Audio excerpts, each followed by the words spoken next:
Welcome back to another OCCC video. This video I'll be showing you second video of the repairing or maintaining the big Tig welder, air cold welder in this case, P502 I think. That's the, I have the serial number here, but anyways, this applies to pretty much any welder or big welder. And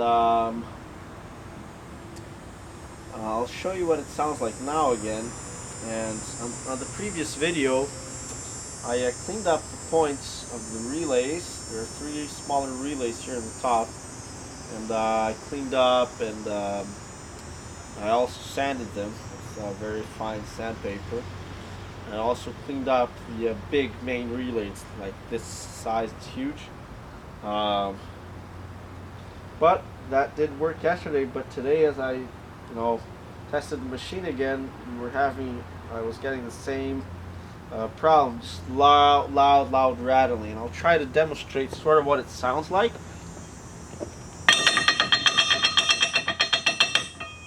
Sort of like that. Really loud rattling sound. And I could obviously tell that it was coming from the main relay. And because there are three big flat pieces of steel there that they close and open like that, right? The reason for there being three is that just one alone would be too small for this high amperage and would burn out really quick. They could, as I said, they could have just put one big one, which is what I would have done. That would have been better. But instead of putting one big one, they put three smaller ones that together, that just work together and make a big one. But I really didn't like that. But anyways, it was shaking violently. You can see it's just shaking, and it's attached to a really thick piece of steel. It's probably 3 millimeters thick. That's pretty thick, and for it to be shaking like that, it's something. It's pretty. You can imagine it was pretty loud. So what I did next, I know they were cleaned. Now what I did next is that relay. It's a simple relay just like any other. There are 4 terminals. 2 of them are the inputs, and 2 of them are the outputs. So what happens is when both of the input terminals have power going to them, they close the relay points and connect the 2 output terminals basically, and electricity is able to flow, right? So kind of like that, closes, electricity flows through it, sort of thing. So it really is not very, it's pretty simple. In this case, the output is just 2 big, really thick wires. I believe I showed them to you in the previous video, but they are really thick wires. They are 1 gauge wires, so they are as thick as my thumb, pretty much. Numerically, I'd say 15 millimeters thick. So they are pretty thick, and so the way that I did the diagnosis, let me just turn it on again. I'll see how it sounds now. You'll see just before I go into any more details. Slight buzzing sound. If I turn the start off, you won't hear the buzzing sound, just a different buzzing sound.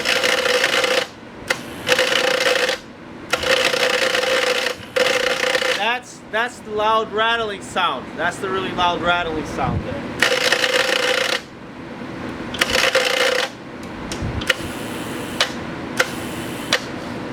See, it stopped as I changed the high frequency to just start. It's still kind of, but it's a lot better. It was constantly like that. And I'll shut this off, and I'll show you guys how to fix it. It's already a little bit better. I didn't think it was going to happen again because I already sort of fixed it, but at least it's good for the video now.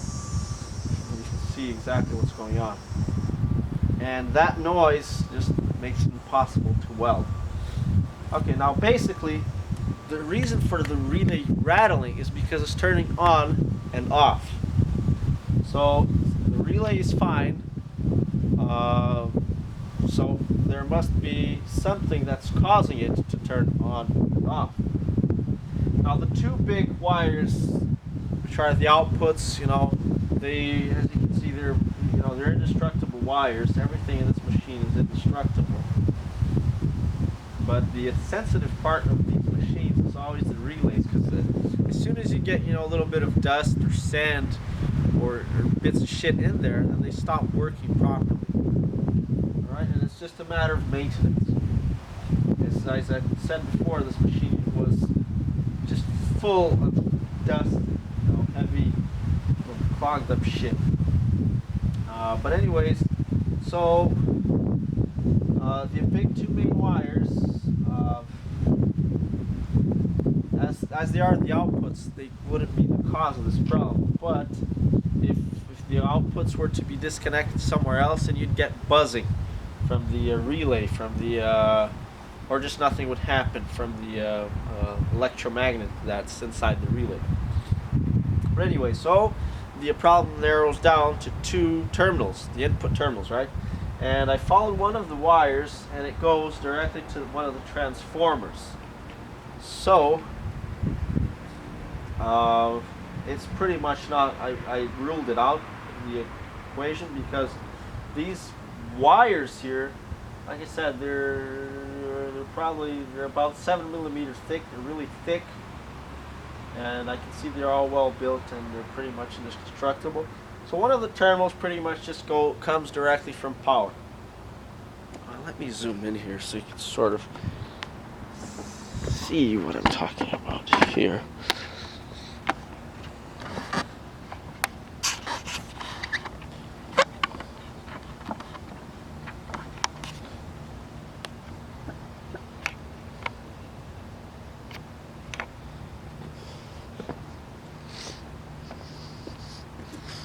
The machine is still on, I know.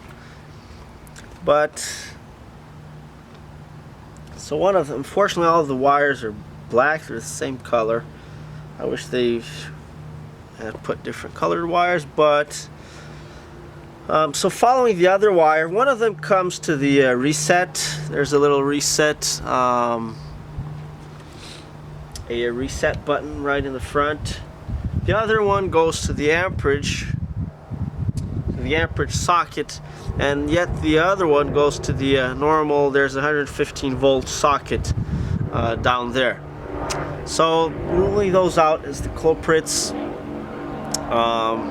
As these things, they don't break, but the straight away when something's turning on and off, that suggests that the relay is causing it. And sure enough, one of the wires goes to this relay here in the middle. So I was trying to look at how it works, and what I did is I just got a screwdriver, and it's got a rubber handle on it, and I just stuck it in there and played around with it. And I was noticing that there's two sets of points. Some relays are just one point, just like that. Like that. So it's just on and off in one point. But some of them, like this case, there's actually sort of 2 points like that. One at the top and one at the bottom. And the relay is either turning on, it's not on and off, it's just on and off on one terminal, and then it turns on the other terminal. By turning one terminal on, the other one is off, and turning one off turns the other one on, basically, right?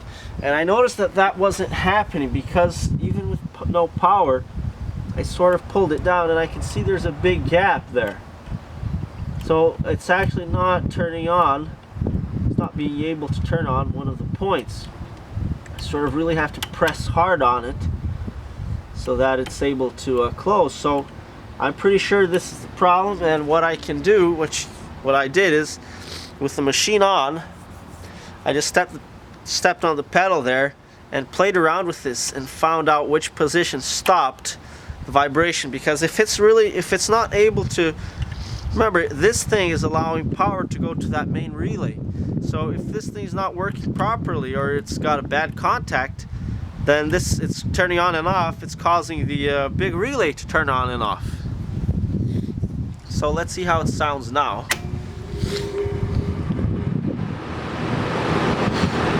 Like I said, there's an adjustment tab on these, and you know, since there's a new one right here, this green here, as you can see, it's different. This automatically tells me that somebody was playing around with this machine. I don't know if they did a good job. At least here they did a really good job, but they might have, you know, fucked up on the adjustment here. I don't know, or it's just the age, you know. And if I just touch it like that, you can hear it clicking something.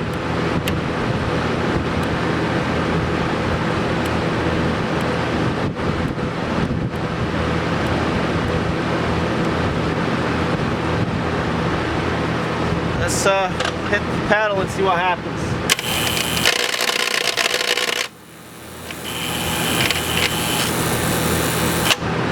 Oh, I hope you guys can tell the difference. When I hold it down, when I press it with the screwdriver, the rattling stops and the sound is much smoother. When I let it go, it starts vibrating more, and you start getting the rattling and the vibration. So that's without me. That's without me interfering. Still not bad. I killed the rattling already. Now this is with me interfering.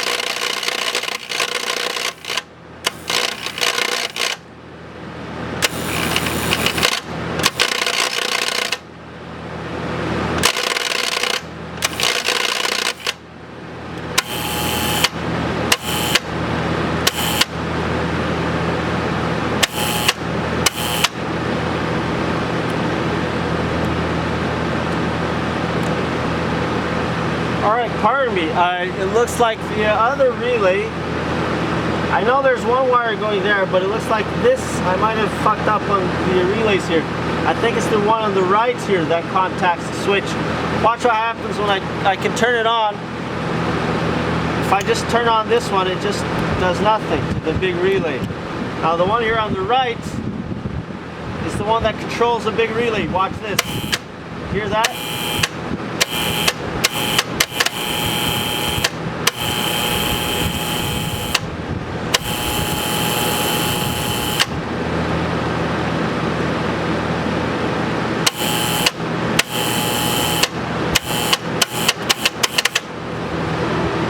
So what happens is that foot switch, that foot pedal, foot switch, yeah, it turns this relay on and off. Let's see.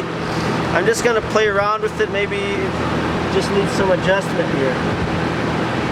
I did clean up the point, so that shouldn't be an issue.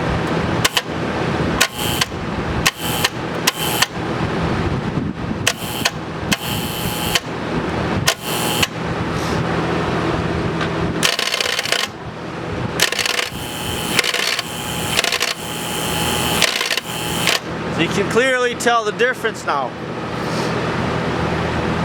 So this is without me interfering. Watch the screwdriver.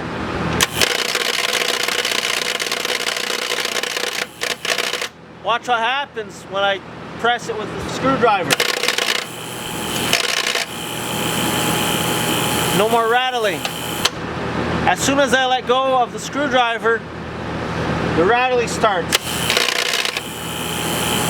Letting go. On. Letting go.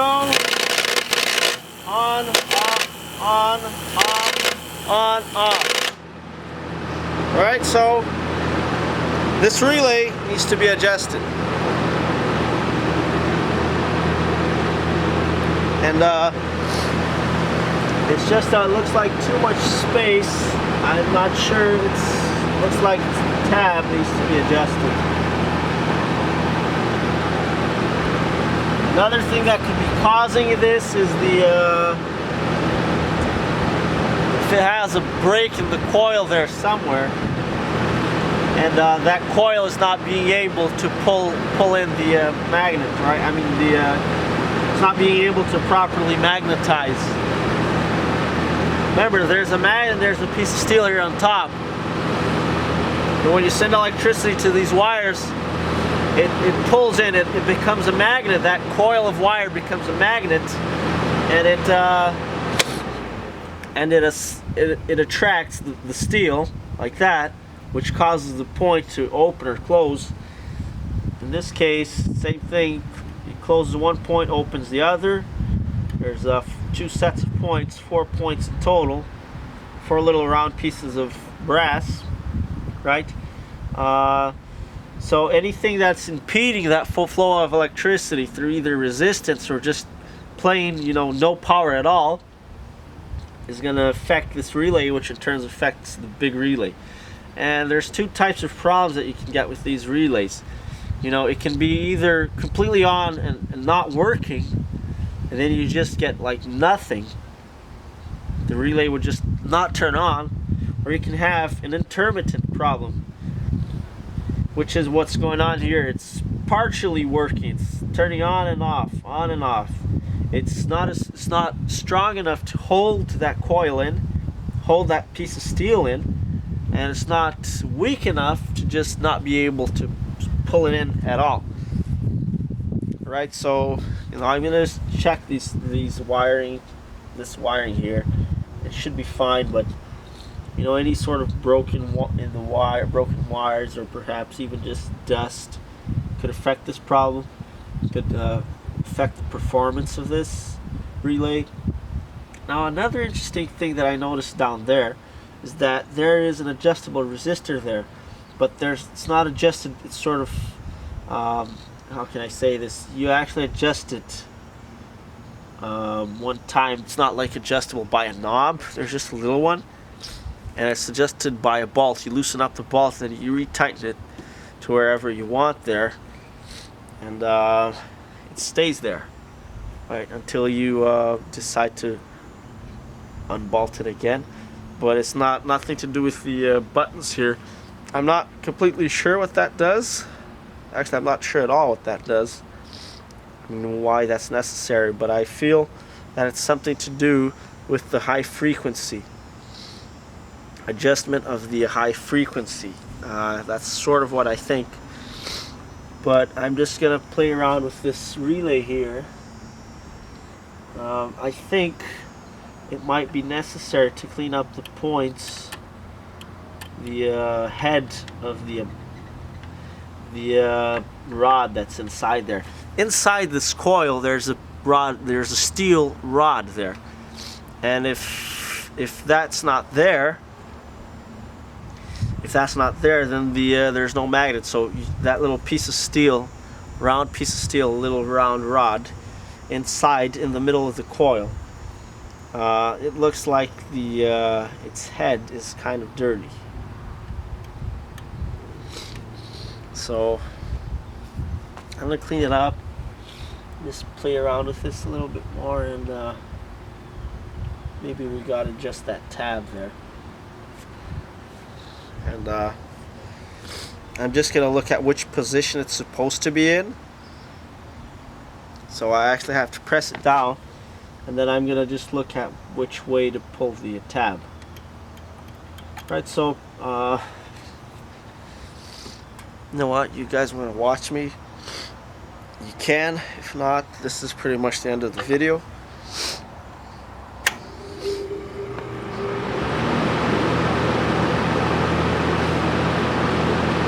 Now it's just the practical part.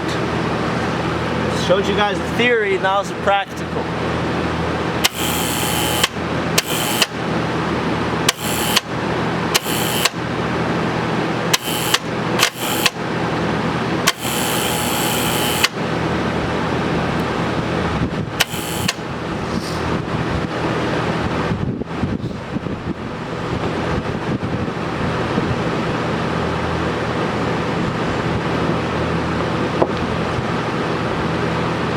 I'm doing here is kind of dangerous because I'm really close to these live wires here.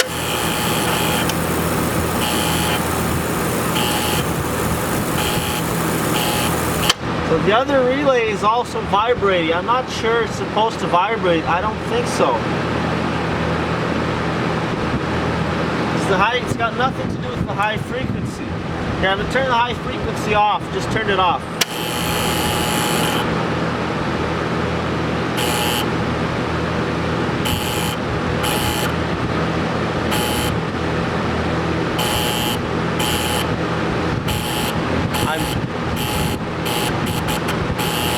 So that buzzing sound, that sort of light rattling sound is from the middle relay while I hold the right relay, the one that controls the big relay, firm. But it seems that the main issue is the one on the right.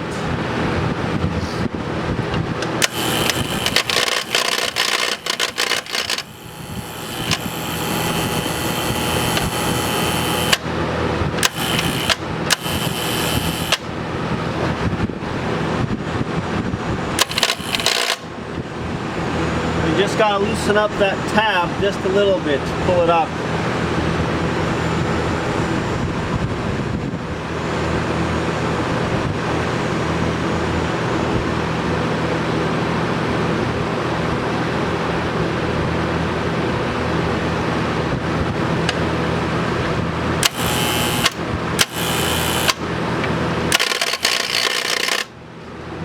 Machine off. Now let's see, how am I going to pull that up? And don't be mistaken, even though I turn the machine off, there's still power coming into here. You know, because this is the switch, so I'm just going to disconnect the whole machine from the socket now. There's no power at all.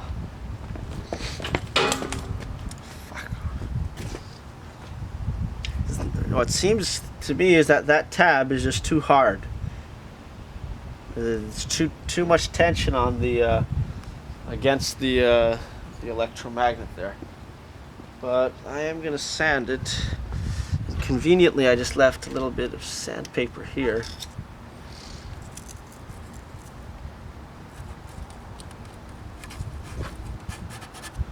I don't really think that's gonna help, but it might. Because, you know, if there's some dust, dirt, and shit in there, it mechanically doesn't allow the magnet, the electromagnets, to pull in the flat bar there.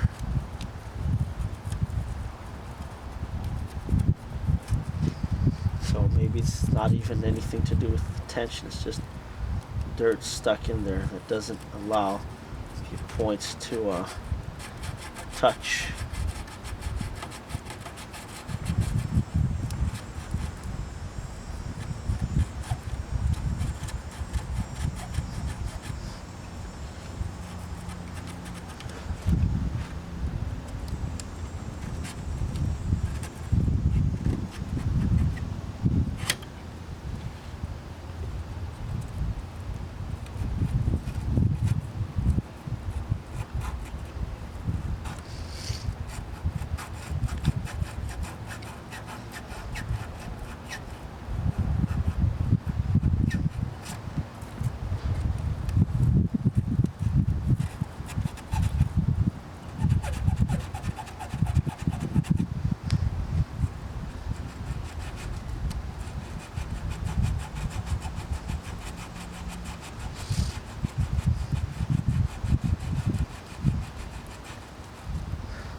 You guys still enjoying the video?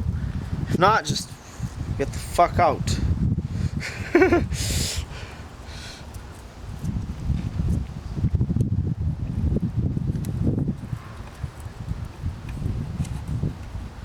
just find it so dumb how some people just take the time to dislike a video. I mean, if you don't like it, just, you know, it's your fucking personal opinion. Just keep it to yourself, or You know, why do you spend the time to actually hit the dislike button? It's not helping, or not helping anybody. It's just not doing anything pretty much. I really don't care if people like or dislike my videos. Obviously I like it if they like it, but I know that you can't please anybody, so I mean, if you dislike the video, just keep it to yourself. Nobody gains anything from your stupid inputs. The only times when I actually, comment on people's videos is either when I need help, or when I give somebody help, or when something's wrong. Sometimes people say shit. Well, a lot of times people say shit, and they need to be told off. They need to be corrected.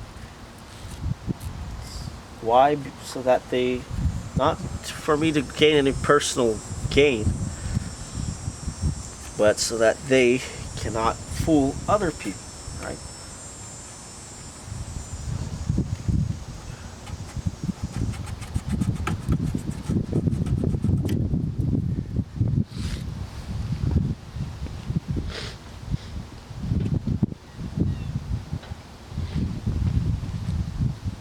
Alright, let's clean that up.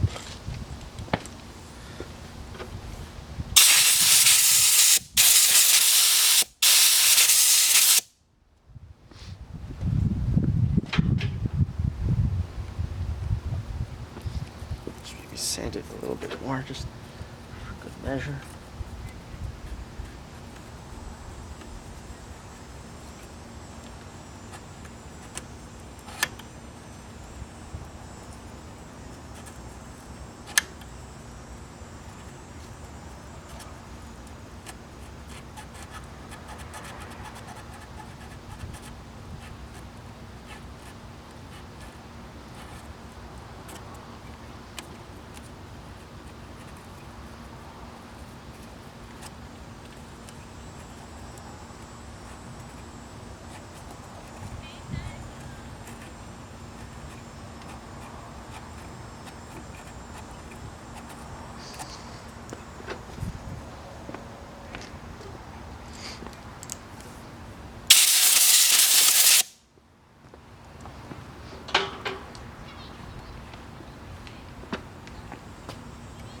And I can actually see if the points are able to close by hand. Actually push them in. And the one on the right, you can hopefully tell from the sound, it'll click when I let go, and as well as when I push it in. So watch this. Pushed in, let go, in, let go, in, out, in, out. So it's able to connect onto both of the points. Like I said, it goes like that, and it's supposed to go like this, like that. So what's happening apparently on the other one is just being able to touch the one on the top, and it's not going all the way to the one on the bottom. That's why it's vibrating. And I can actually pull it by hand, and it's not being able to touch. Looks like because of that tab. Let's try to see what's causing it. Maybe just dirt there. So look at the difference. On the one on the middle, one that was just vibrating,